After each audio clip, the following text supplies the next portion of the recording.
Human trafficking is a growing problem, and it's happening right here in West Virginia. There were several times that I asked myself, how did I end up here? Angie is a survivor of human trafficking. Her darkest years are now over. I was very full of shame and embarrassment, so I never told anybody. She grew up outside of Charleston and describes her childhood as upper middle class. But at a young age, she started hanging out with the wrong crowd. At 15, I ran away from home and had an much older boyfriend, and he came and got me, and that was the night that I was sold for the very first time. The next year, Angie moved to California and became trapped in the world of human trafficking.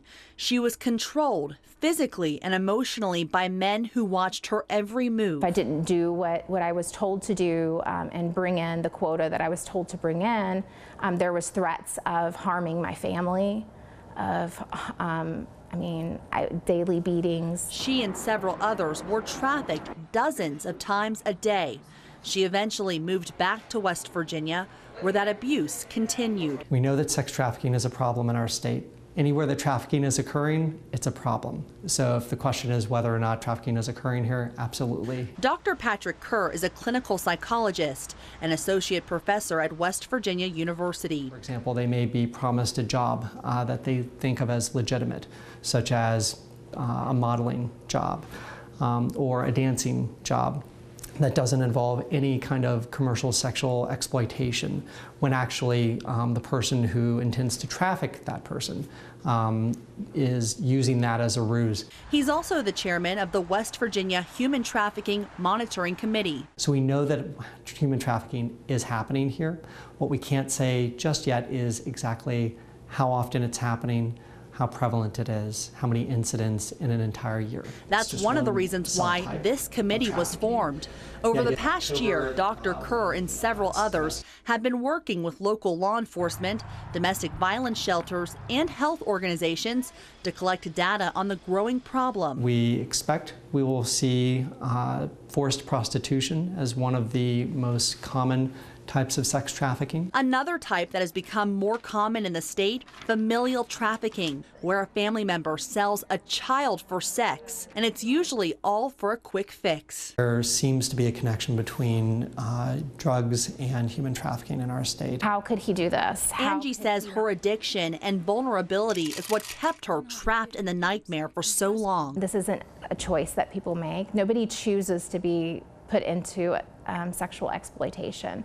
Nobody chooses to be prostituted. She was eventually able to get help from a local church. Today, she shares her story to hundreds of people at forums across the state, hoping to motivate others to watch for signs. Never once through the years was I asked, do you need help? Are you safe? And take action before it's too late. That first step's always the hardest. Now, as for treatment, there are several options. If someone's in immediate danger, call 911. A trafficking survivor can also contact the National Human Trafficking Hotline by calling 1-888-373-7888. There are places survivors can also stay, such as domestic violence shelters, which can provide the proper help and resources. Now, I spoke with the executive director of the Women's Resource Center in Raleigh County, Patricia Bailey, who stresses the importance of being aware of your surroundings and knowing the signs. It's not uncommon for people to talk about their personal situations or this, that, and the other. And while I'm sure they're discouraged from talking about their personal situations, sometimes something comes out. If you're not prepared to hear that and know what it means, you could miss something. That could be a cry for help. So what are the signs of human trafficking? We have all the information you need to know over on our website, WVNSTV.com.